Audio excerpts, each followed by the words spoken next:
నమస్తే, నా పేరు డాక్టర్ లక్ష్మీ పూర్ణిమ, ఆయుర్వేదిక్ కన్సల్టెంట్ మెడి9. ఈరోజు మనము సయాటికా పెయిన్ అంటే ఏంటో తెలుసుకుందామండి. సయాటికా అనేది ఏంటంటే నార్మల్గా దాని నేమింగ్ కూడా ఆ నర్వ్కి వచ్చే ప్రాబ్లమ్నే మనము సయాటికాగా తీసుకుంటుంటాము. సయాటికాలో నార్మల్గా మనకి ఏంటంటే నర్వ్ కంప్రెస్ అవుతుందండి. ఆ సయాటికా అనేది ఒకటి లాంగెస్ట్ నర్వ్ అనమాట. మన బాడీలో ఉన్నది లాంగెస్ట్ నర్వ్ 2 సెంటీమీటర్స్ వరకు ఉంటుంది. అదేంటంటే మామూలుగా మనకి మన హిప్ బోన్ ఉంది కదా, ఆ హిప్ బోన్ నుంచి మనకి ఆరిజినేట్ అయ్యి సాక్రల్ ప్లెక్సస్ నుంచి బయటకు వస్తుంది. దాని సెగ్మెంట్స్ వచ్చి L4, L5, S1, S2, S3 and S4.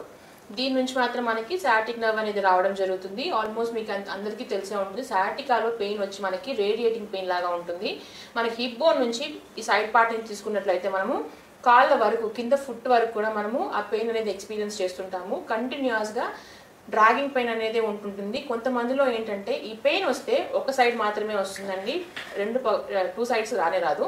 ఇలా 1 సైడ్ పెయిన్ మనం సయాటికా కింద తీసుకుంటాము. ఈ సయాటికా ఎందుకు వస్తుంది అంటే సయాటిక్ నర్వ్ ఇరిటేషన్ వల్ల మాత్రమే వస్తుంటుందండి. ఆల్మోస్ట్ ఆ సయాటిక్ పెయిన్ ఎందుకు వస్తుంది, ఎందుకు ఇరిటేట్ అవుతుంది అంటే చాలా మందిలో డిస్క్ ప్రాబ్లమ్స్ ఉంటుంటాయి.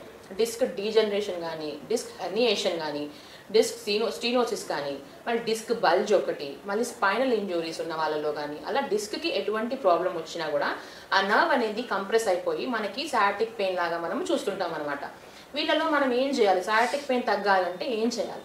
సయాటిక్ పెయిన్ తగ్గాలంటే నార్మల్గా మనము ఏదైతే పెయిన్ మనకి అగ్రివేట్ అవుతుందో ఆ ఫ్యాక్టర్స్ అన్నిటిని కూడా మనము ఎరాడికేట్ చేసుకోవాలండి. అంటే ఏంటి, ఆ ఇన్ఫ్లమేషన్ ఉంది కదా, ఆల్రెడీ మనకి డిస్క్లో ఇన్ఫ్లమేషన్ ఉంది అంటే ఇన్ఫ్లమేషన్ తగ్గించుకోవాల్సి వస్తుంది. అలానే ఏంటంటే స్ట్రీనర్స్ వర్క్, ఎక్కువగా వంగి చేసే పనులు అలాంటివన్నీ కూడా మనము చేయకూడదు. అంటే నార్మల్గా మనకి ఆ నర్వ్ని కంప్రెస్ చేసే పనులు ఎటువంటిది కూడా మనము చేయకుండా ఉన్నామంటే ఆటోమేటిక్గా గ్రాడ్యువల్గా అది తగ్గుతూ వస్తుందండి.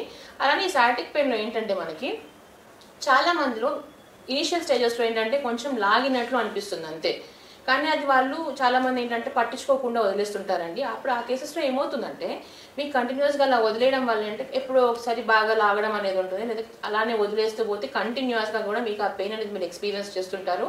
ఇలానే ఉన్నట్లయితే కొంతమందిలో ఏంటంటే నమ్నెస్ అండి, అంటే ఏంటంటే తిమ్ముర్లు లాగా రావడము, మంట పుట్టడము, మళ్ళీ ఏంటంటే గుచ్చినట్టు అనమాట. పిన్తో గుచ్చితే ఎలా మనకి పెయిన్ వస్తుందో అలా కంటిన్యూస్గా గుచ్చినట్లు పెయిన్ రావడం అనేది మనం చూస్తుంటాము. ఇదే క్రానిసిటీలో కానీ మనం కానీ చూసుకున్నట్లయితే మనకి పాదం కూడా మనము పెట్టామా లేదా అని కూడా డౌట్ వస్తుంటుంది. అంటే ఏంటంటే వాళ్ళకి సెన్సేషన్ అనేది కోల్పోతుంటారు అనమాట ఈ సయాటిక్ పెయిన్లో చాలా మంది. ఆ నర్వ్ అంటే కంటిన్యూస్గా వాళ్ళకి ఆ ఇన్ఫ్లమేషన్ ఉండడం కానీ, అదేంటంటే అది ఒత్తుకుపోవడం వల్ల కానీ మీకు ఏంటంటే పెయిన్ అనేది రేడియేట్ అయ్యి కంటిన్యూస్గా ఆ పెయిన్ ఉండడం వల్ల వాళ్ళు ఏంటంటే ఆ పాదం అనేది మీరు కరెక్ట్గా పెట్టలేకుండా కూడా పోతుంటారండి చాలా మందిలో.